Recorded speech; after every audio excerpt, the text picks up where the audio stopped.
once we start creating these multi-dimensional incentive systems, we start attaching direction and meaning and geography and community to the coins and to the NFTs that symbolize voting rights. Now, all of a sudden, there's 10 other things that start to equate to business in your mind. And once that ball gets rolling and people start to build their wealth or build their name or build the way that they're useful in their community based on these new incentives, if you ask them to imagine the world before that web of incentives, they'll be like, oh my God, how did anyone survive? How did anyone know what to do? Get somewhere without Google Maps? Like, it's a whole thing. How did you support yourself consistently? How were you sure that you were going to have a monthly income without, going out? Imagine how much more meaningful going on a walk would be. Think about that. That becomes a business information gathering activity every day. Like, how is it changing? How is this? What's going on? What is Jeff trying? What are they selling? Have they changed something? Do I want to buy? Like, you would proactively buy coins for products that you had no intention of consuming.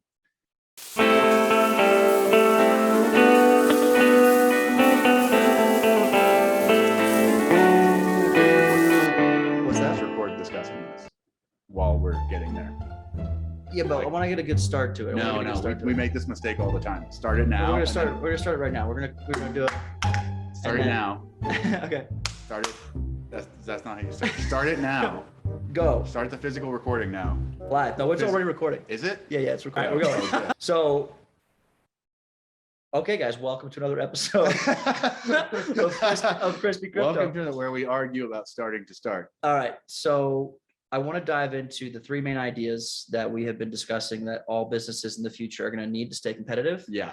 And the future long-term vision of Fueled on Bacon with a DAO and the community and what we're going to build with that. Yeah. And I think that's going to be an exciting topic for a lot of people. So well, at least it is for us. So whatever. Yeah. So right now we have the thesis. We have the thing that we're excited. Find the thesis.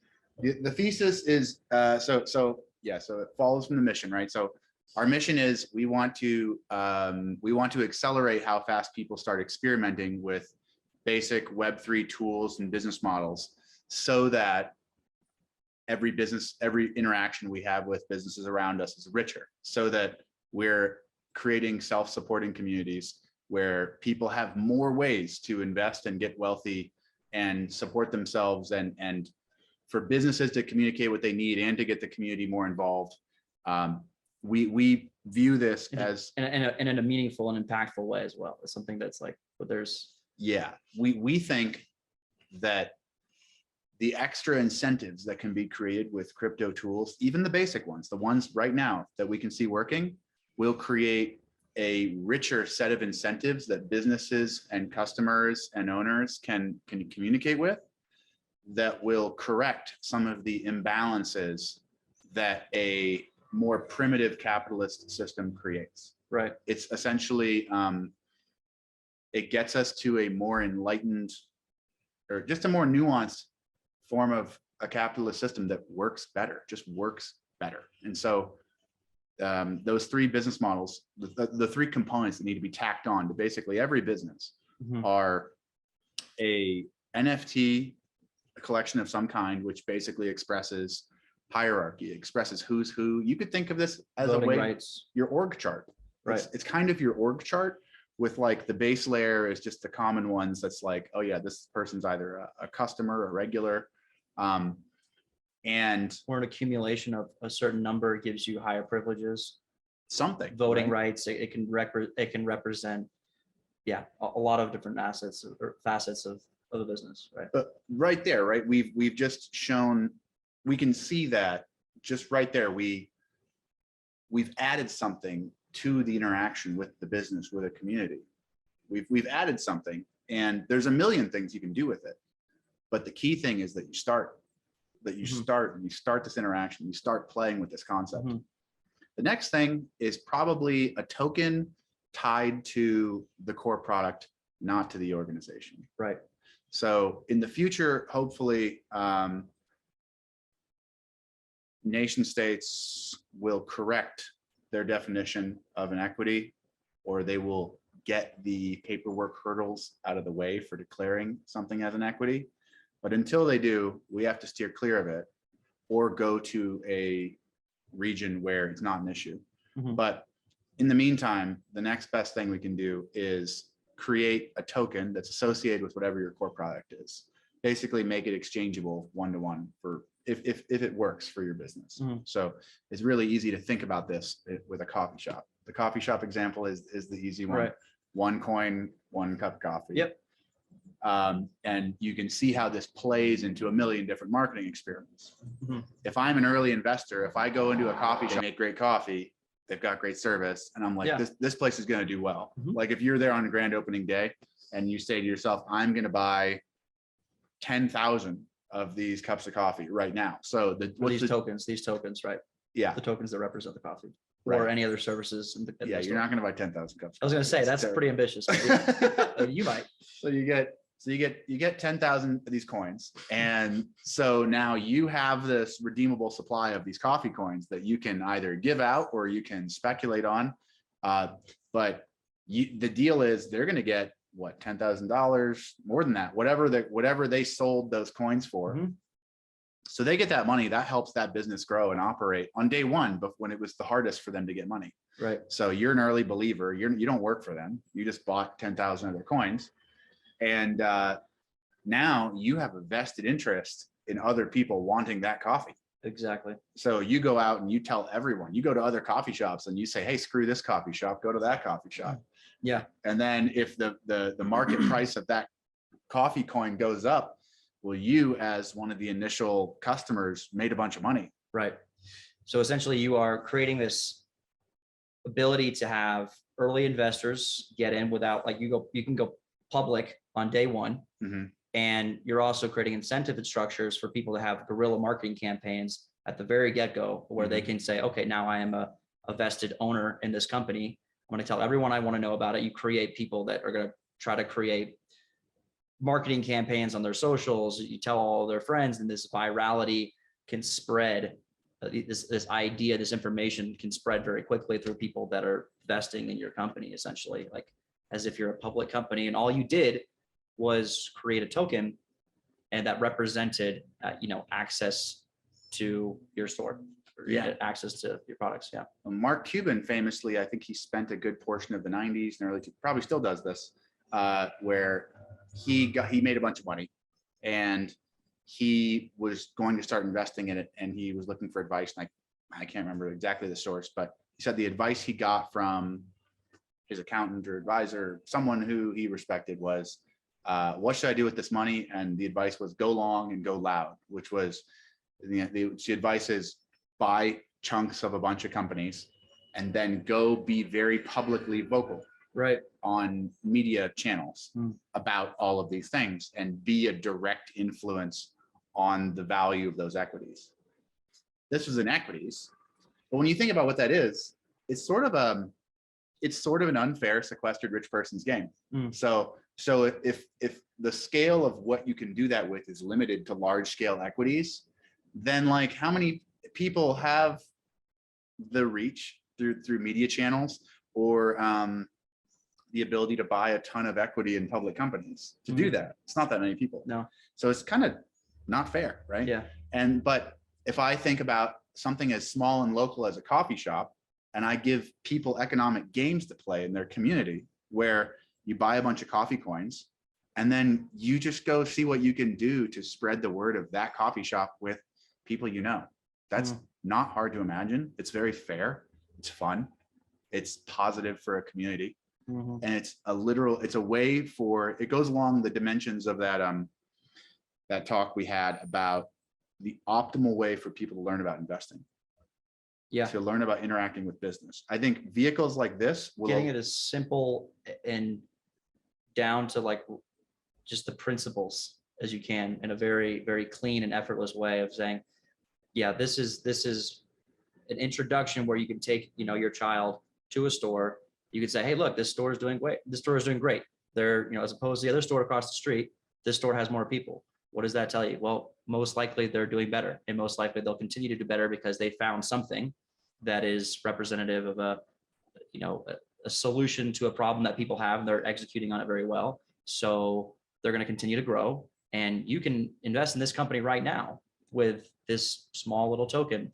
And if you think that that's going to go up, it'll, you know, you can test that thesis very easily without having to go and, you know, well, I don't even know if you can set up like a Fidelity account unless you're 18, right? I don't believe you can. I think you have to be an adult to even start investing. Right. So you could do this at like literally age 6 with your little, you know, toddler. With your iPad. Yeah, with your iPad, right? You get out of MetaMask, you get MetaMask on an app. Yeah, there you go. And you could reduce, and then you start that conversation.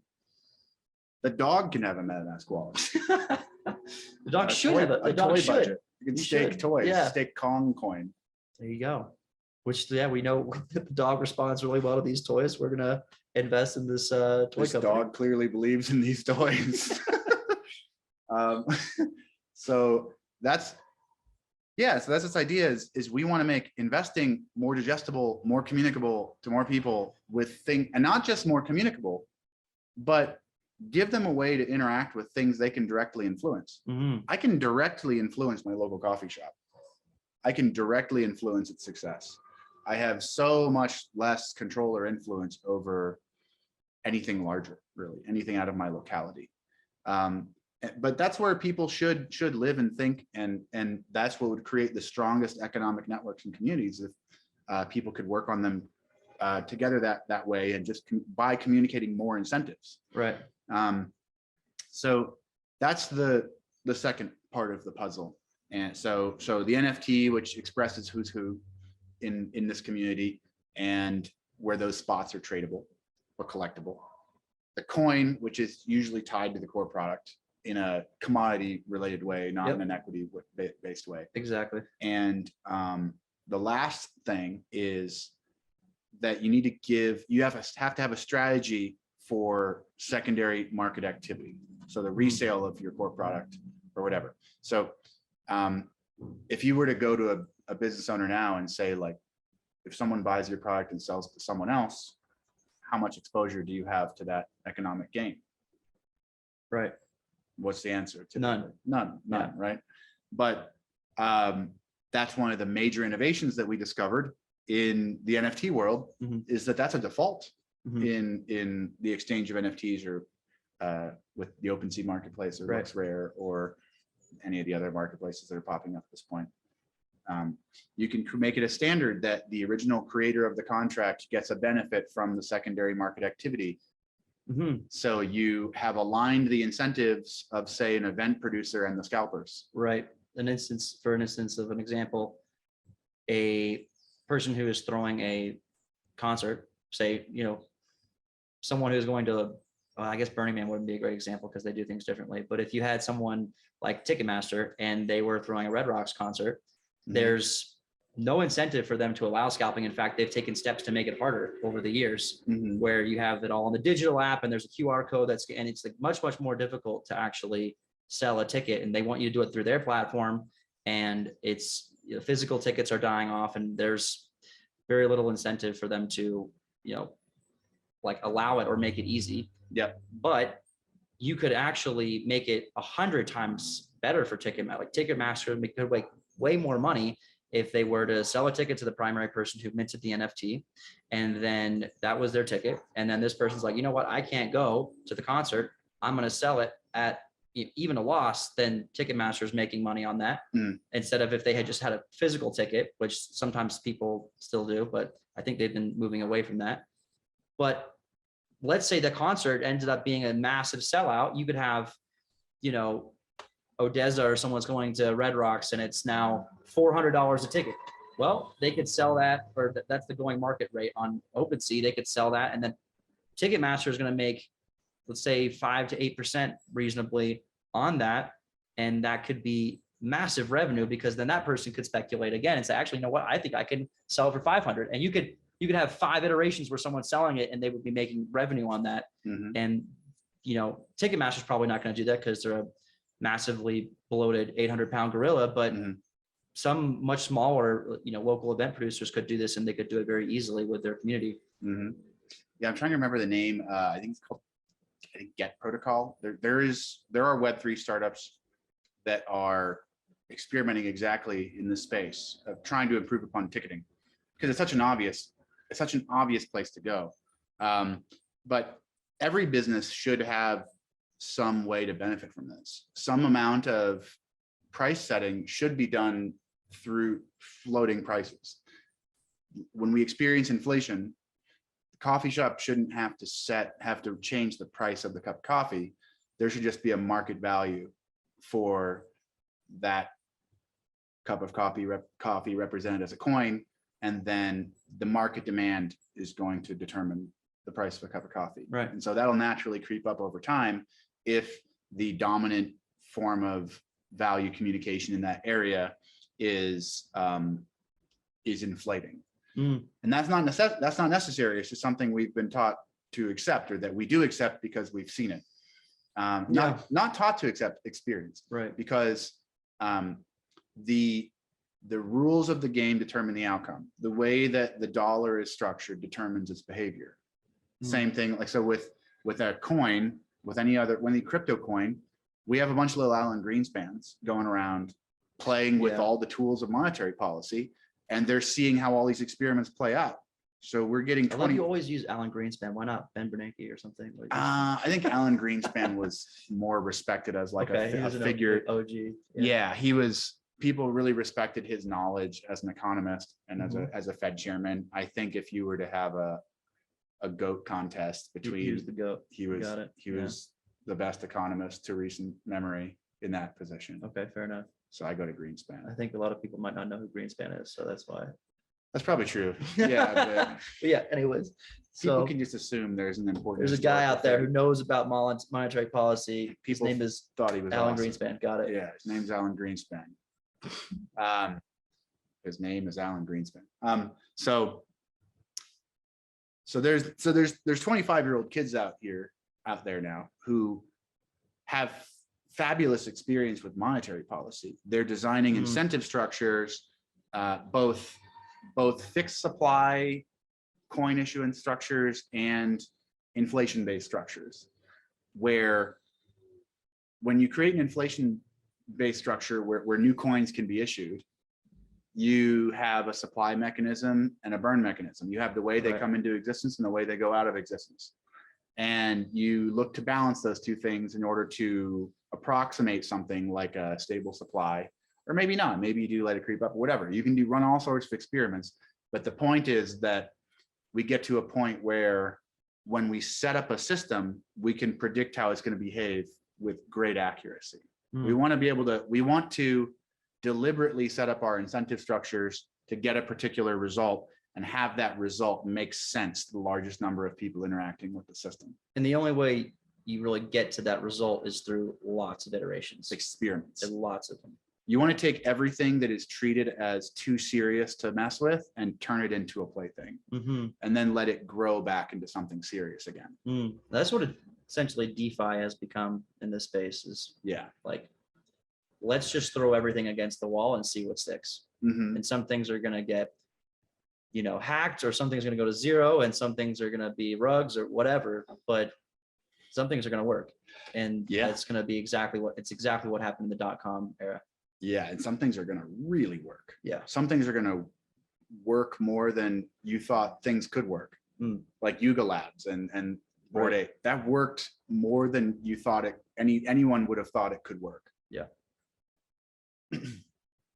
And so as we move more into the future of Web3 stuff. But just to wrap that up, so those are the three main components that we're seeing, or maybe there's other ones we haven't identified, but three that we have identified that are going to be components for future businesses that these tools have made already available. They're already there. They're already there. And it can, the coffee shop is an easy example, but you could take this to so many different types of businesses, furniture retailers or whatever, it doesn't matter. You could walk down the street, and you could walk down Main Street, you can imagine. Yeah. So going with that, all of that understanding in place, do we want to speculate on what the first types of businesses will be that will do this, and where they will happen? I guess is an interesting idea. Like, do you see this as, I think it's something that'll start very small, as everything does. Like we're going to see it with I really hope it is a coffee shop and we're totally I right hope it's a about coffee shop. Yeah. I hope it's a We've coffee used that shop. example We a might lot. even do it. We might even do We it. I might think do we it. should.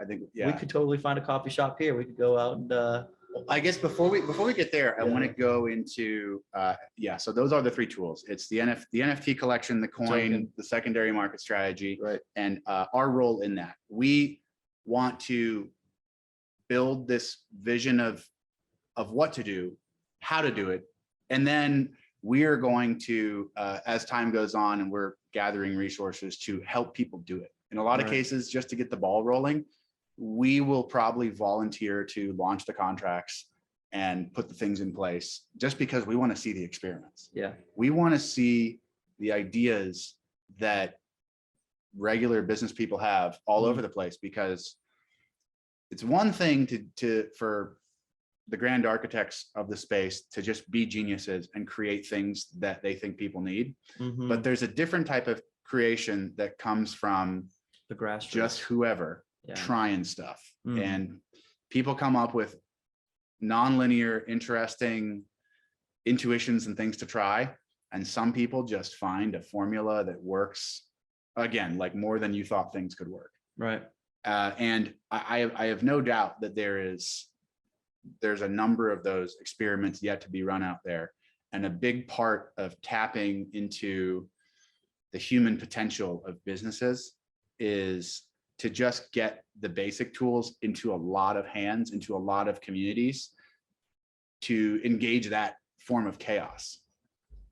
I think too much of the activity in Web3 right now is in small groups of very talented developers solving rather targeted problems.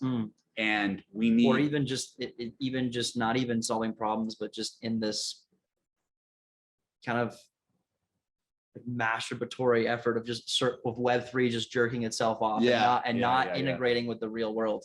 And that is a problem, because that can happen and a bunch of people can get rich from that, which is cool, but it doesn't actually facilitate the adoption of the technology, which is fundamentally going to change the entire world.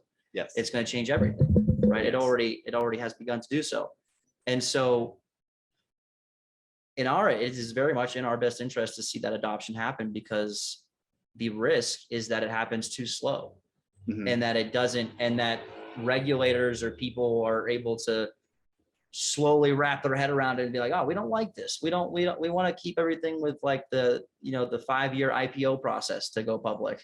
Yeah. And then they could encumber that process and hinder it. And so that would be a very, very bad outcome, because it's just going to delay the progress, which is inevitable, but we want to see it happen in our own country as much as we want to see it in little, Singapore's that as you call them, that pop up all over the world in random little islands where people go and, kind of coalesce in like a Web3 world, right? But it could happen here. It could happen here in Colombia where we are now, but it could happen in our home in Texas and Florida. And that is like the ideal outcome, really, because it's going to help us continue our like surgeons, or I would say our growth as a country, because it could very quickly turn to a different direction where there's a mass exodus, as we've already talked about, where people are just leaving to areas that are more friendly, starting entities other places. Right. And that's exactly right.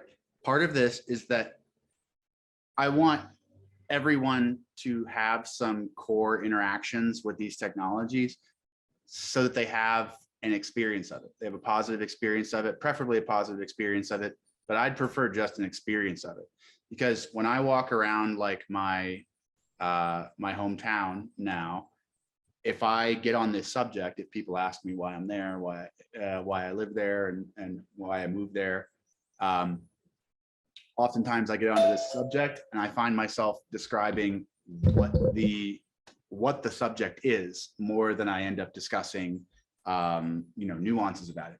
So that means that when politicians talk to the rank and file and talk to regular people, they are potentially getting first crack at even giving them an opinion on a thing that they don't even know what the concept is. We're in this blank slate phase with like 80% of the population where you're not asking people about what they think about NFTs or coins or crypto. you're saying, yeah, I'm involved in this thing. And they're going, what is that? How do I think about that? And so Yeah, we're in this early blank slate phase you could regularly blow people's minds and regularly blow with minds. very simple applications of the tools that have been around for, I mean, really several years now, but only gained popularity and momentum in the last year or so. Yes. Yeah, you can blow minds with the basic capabilities of these tools.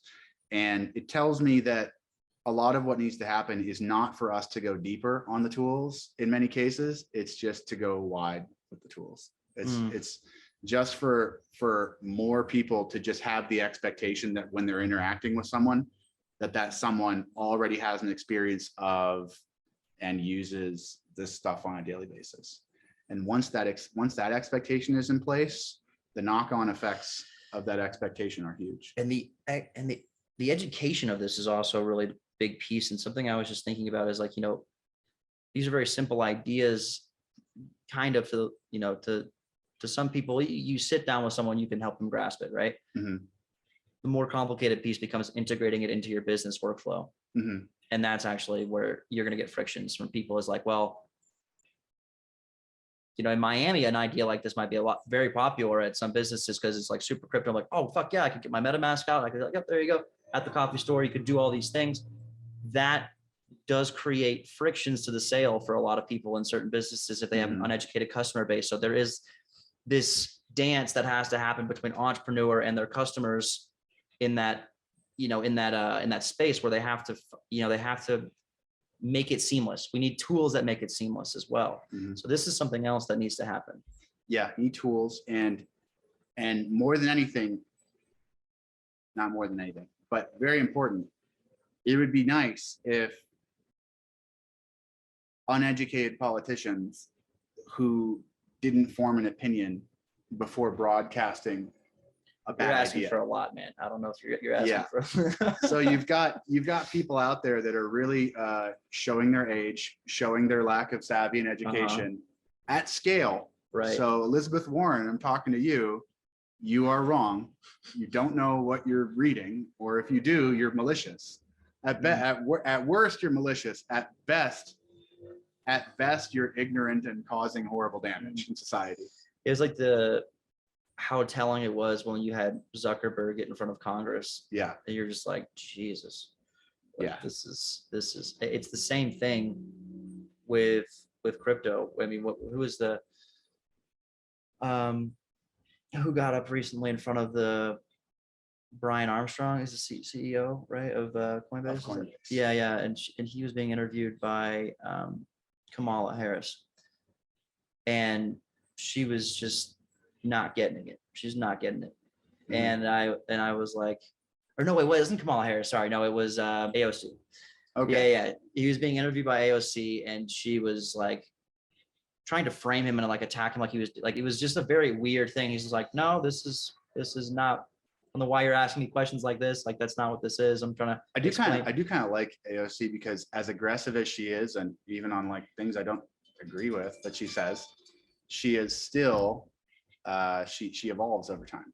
She evolves over time. Like she very visibly in public like thinks for herself and forms new opinions and ideas on whatever subject comes up. So she hasn't lost flexibility. She hasn't become crystallized at a viewpoint that she's unwavering on, I guess. Yeah, she's not unwavering in a set of bad ideas.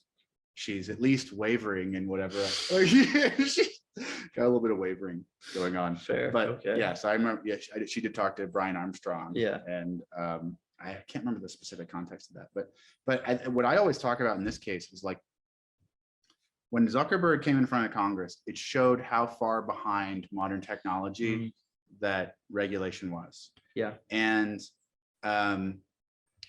that was showing how far they were behind with a structure that was more than 10 years old. Facebook is more than 10 years old. That has long been a huge application. And so they had plenty of time to understand it. And we're now entering another technology adoption curve with more sweeping effects that challenges deeper definitions of human concepts. And this time growing exponentially faster. it's growing exponentially faster. Being adopted exponentially faster, And faster than the internet. The incentives to adopt it are exponentially stronger. Yeah. So like, think about that, like, so in Facebook, it was just like, oh, talk to my friends. Right. This is be rich. This is get rich. This is get rich off of being prescient. Right. And this time, then in 10 years from now, when Congress says, I don't really like this, let's have some conversations, they're going to pick up the phone, and who are they going to call? A contract? You're going to have a contract show up in front of Congress, like centralized exchanges, if they're even still, if they're still a thing. Yeah. And they'll be able to call some of the developers who were involved in the release of certain contracts, but it's not like they can take them down.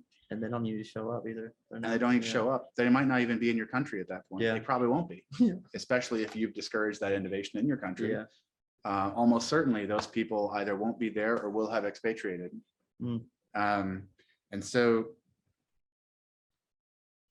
that path actually sort of leads down the more I think about the stuff, the more we ideate, the more we talk about where this is going, it becomes clear to me that we actually need to have a level of empathy toward the governmental systems. Yeah. Because they don't have a chance of stopping this. They have not one chance. They have a chance of causing friction and delaying it for themselves. But the end road, and harming themselves, blocking themselves out of the future for a time. What India did, and then was like, oh wait, hang on, never mind. Right? Yeah. That's what they can remove themselves from the future. They can remove themselves from the future for a time, but not even permanently, because then we get into the little Singapore scenario where there are going to be pockets that allow these ideas to flourish. And in those places, you will have organizational innovations unlike which the world has ever seen. And I can predict some basic ones. One of the most foundational is that because of this thing we were talking about with regular community investing between small businesses, and the fact that, as a customer of a business, I may have a way to derive a benefit from businesses around me directly without me having to do labor at that business on a daily basis. Well, what does that sound like? It sounds like a social safety net of assets. It sounds like I have prevented myself from going into poverty by attaching myself to the success of my community, which sounds like the best type of social safety net possible. Yeah. You can do it so locally too. It could be something it could become self-supporting. You'd have communities that literally support the membership of the people that are inside of them directly through making them, giving them safety nets and wealth. And you are tied. You could be tied so close knit to your community that it would just give you further incentives to form strong bonds with your community, which is what Web3 is all about. It's all about community. So the people that get that right, those are the ones that have won. Those are the ones that are going to win. And it's the number one thing we talk to with our partners is like, guys, this is the biggest thing here, is having an attractive offer to a community that you can bring them in, and you can help them grow and foster that essence and bring more people in and create incentives to bring people in and have incentives for people to climb the hierarchy and all of these things. It's community. And this is just in a very infantile stage, but it could, exactly what we're talking about, cross over into very real world physical neighborhoods and communities extremely quickly. Yeah, and you can create coin systems where they're basically loyalty programs. So that's the other thing that coins can represent, is basically loyalty programs. And you can start incentivizing some pretty creative things. You can start incentivizing people retweeting about your business or product, and then you can give them coins for that. Yeah. So you can reward people for doing your marketing work for you. Yeah. You can also reward people by being early holders of a coin that is tied to your core product. And then, how can a regular coffee shop possibly compete with when there's one next door where all of its customers benefit by taking your customers? It's such a, like, you're creating such anti-fragile businesses that are so weaved in, like, the customers and the business owners and the employees are so aligned and all on the same side that you're starting to blur the line between owner, employee, and customer. Right. And they're all kind of participating in the same idea, and you're making it win-win for all of them in interesting new ways. And I submit that it will be essential to have these strategies. The only way, as a matter of fact, the only way that businesses that don't have these strategies are surviving is because these strategies haven't come online yet. Yeah. Once a certain percentage of the businesses in your area use these tactics, they will be the haves. Yeah. They will be the haves, and you will be whatever's left. This is really interesting. I don't remember where I read it, but I remember reading that the only real differentiator between businesses in now and in the future, because ultimately every like good and service can be broken down into a commodity or pretty close to that, right? So the only real differentiating factor that you have between your competition is your customer experience and how you take care of people and how people like you and how people want to work with you. And that under that umbrella of customer experience is exactly this. The strongest component of that would be something like incentivizing people to become a part of your community because you're going to make them money and you're going to, recruit them into your ecosystem in like an incredibly symbiotic way. Like that is so powerful. And then you were to contrast that with a company that just doesn't give a shit about their customers and they're not rewarding them for anything. They don't have loyalty programs. They don't have coins that they're giving their people, that can be used for any number of incredible like events or social status tokens or any other number of things that you could link these to. It's so obvious. It's so obvious the ones that will win. And the only thing that I think is really stopping this, or not even stopping it, but slowing it down, is just the education, the implementation, reducing those frictions, and then making sure that, and then people just starting to test it and iterate and go and just move fast and break shit. Which can be a scary thing if you're an entrepreneur with an established business model that's working. And then you say, hey, I want to use a percentage of my business and try this, or start integrating something like this. But that is the level of risk that will give you that outsized reward. And that's our thesis. Yeah. And we find ourselves getting on calls every day where we're talking to business owners of successful enterprises. And we're saying to them, and we're basically thinking out loud with them, because a lot of times our position in this is like, we're not even saying that we're coming up with the best solutions in the world. What we're saying is there's this completely new solution space for interesting things you can do with customers and community that are just completely untapped. And so any idea is like an order of magnitude greater than whatever's happening. And you can almost, we push ourselves to get creative with every type of business and look at how these incentives and structures could be applied to help people think about what could happen. And within minutes, whoever we're on the call with is like, oh my God, I can't believe what you're saying. I can't believe what you're saying. I can't believe how this would work. I can't believe the amount of revenue it would bring in. We had a guy we were talking to yesterday who, after the call, he's like, God, I think I need a drink. That was great. His literal words, like, yeah, I think I need a drink. I think I need a drink after this. It was exhausting. Yeah. He was like exhausted, but also inspired. And that was really cool. That was I should have had that captured. We put him through too many waves of like, hey, here's this idea. And he's like, well, what do you mean by that? And then we got over the hump where he's like, oh my God, I know what you mean by that. Yeah. And then be like, oh, now that you got that, let's do this. And then we start doing, oh, what do you mean by that? And then you get him over that. It's like, oh my God, how would that happen? Yeah. So this is, I think, a large part of it's the goal of our business, right? The growth and dissemination of this technology in impactful areas and meaningful ways. And it's also this education, because hopefully we can begin to share these ideas at scale. I mean, we've got maybe like 100 views on a video now, but maybe that, I think half of those are friends, but maybe those will grow and maybe these ideals will begin to be shared. And because we can do this one-on-one very effectively, or in a small setting very effectively.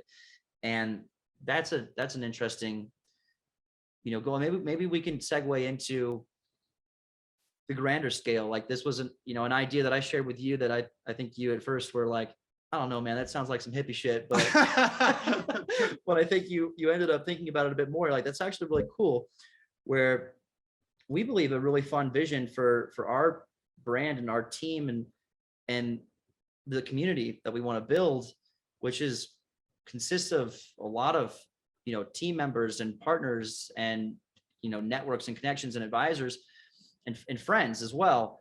And we think, wouldn't it be awesome to create like a DAO that owns and regulates the ownership of property in multiple different areas. So we're in Medellin in Colombia right now, which is a beautiful city, and it's incredible, and it's perfect weather every day. Beautiful. And what if we got like a finca, which is a farm in this particular area, and then we had a main house and multiple other houses, and it was owned and operated by a DAO. You had many people go into this, and you had these like network hubs that were people in Web3. They were entrepreneurs, they were friends, they were just top-notch quality people. And you had these little hubs that you built and you crowdfunded in multiple parts of the world, and you expressed ownership through with NFTs and voting rights with NFTs and did exactly what we're doing. And then you had a token that represented, what would the token get you, right? Well, we just got to buy Selena. We just got to buy Selena. Maybe we should buy Selena. How much money do we need for that, right? I don't know. Let's figure out how to buy Selena, or maybe we should just go to them and just give them this token idea, and then let's get a part of the tokens. Right? Maybe not a bad idea.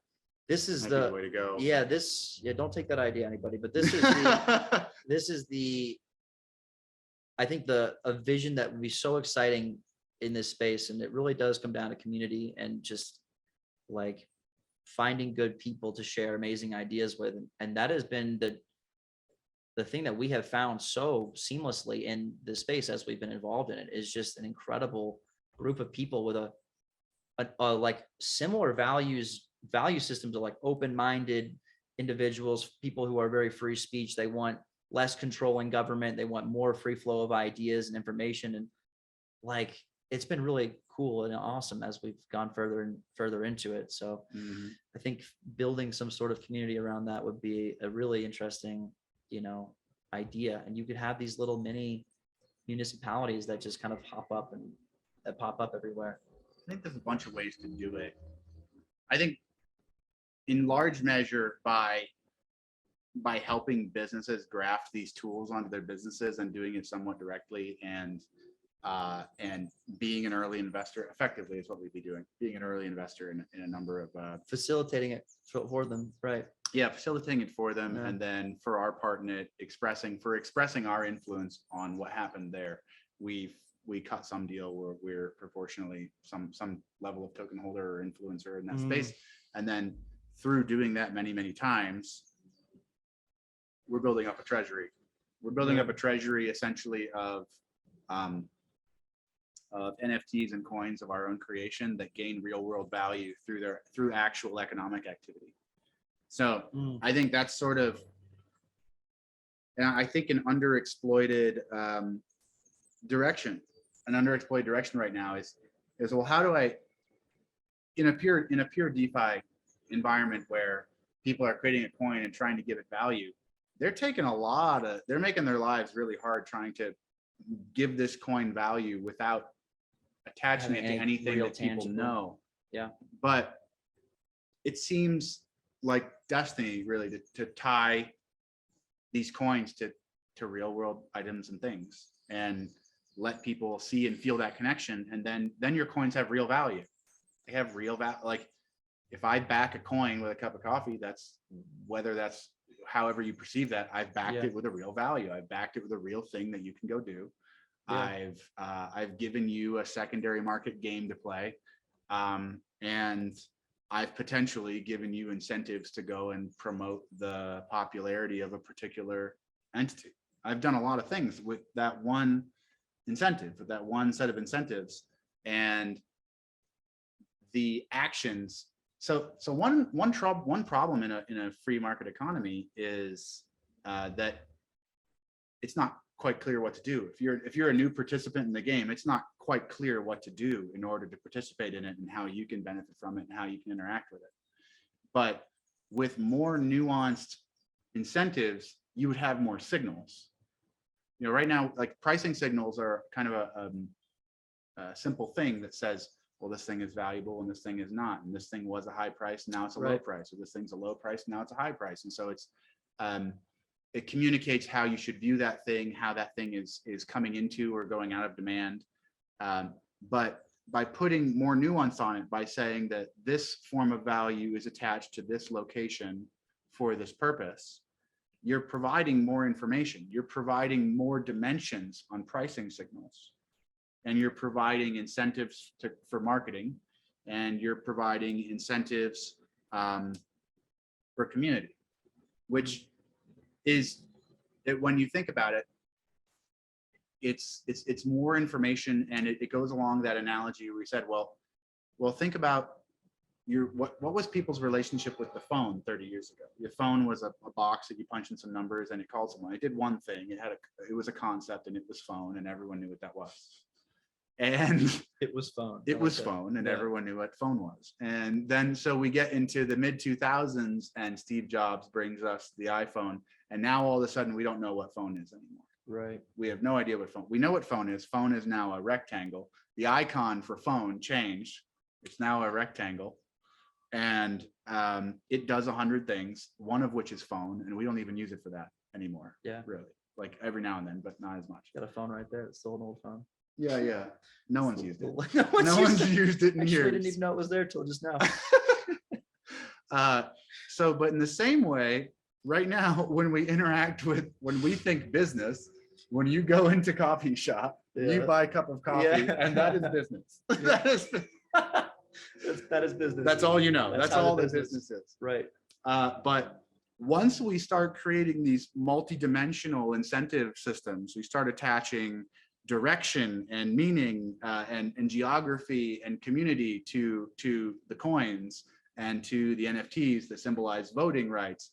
Now all of a sudden there's 10 other things that start to equate to business in your mind.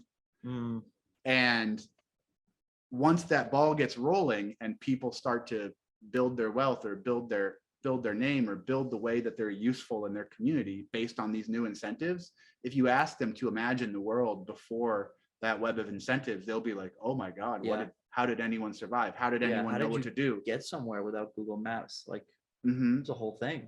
How did you support yourself consistently? How were you sure that you were going to have a monthly income without, going out? Imagine how much more meaningful going on a walk would be. Think about that. That becomes a business information gathering activity every day. Like, how is it changing? How is this? What's going on? What is Jeff trying? What are they selling? Have they changed something? Do I want to buy? Like, you would proactively buy coins for products that you had no intention of consuming. You would be so much more forward about interacting with every business on your main street. And you would be incentivized to interact with your main street because you live in that area and you can be more economically competitive in that area than someone who lives somewhere else. And so it claws us back. This claws us back from this Amazon. Winner take all world that that has benefited us a lot. Yeah. But we all know we don't quite feel great about it.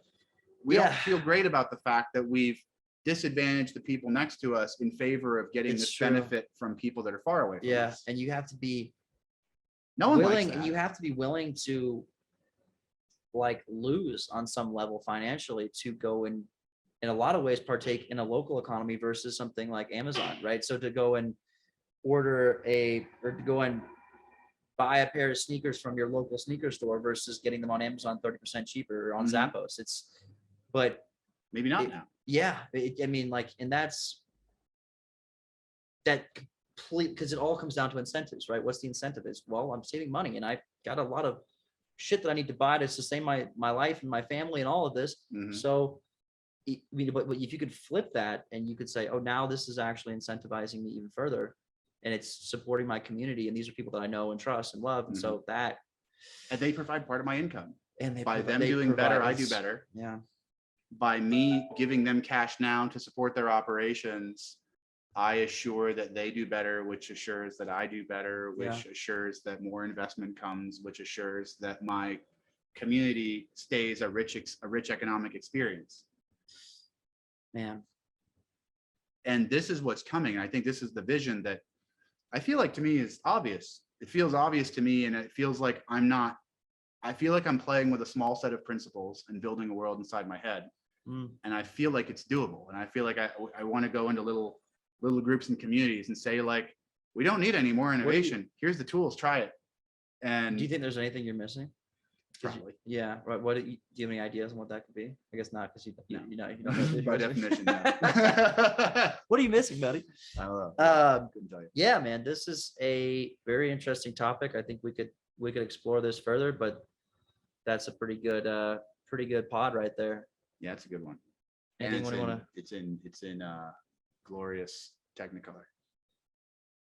Welcome to the show, ladies and gentlemen. Yeah. Yeah. Thanks, guys, for tuning in. Make sure you like and subscribe if you like the content, and we'll see you on the next one.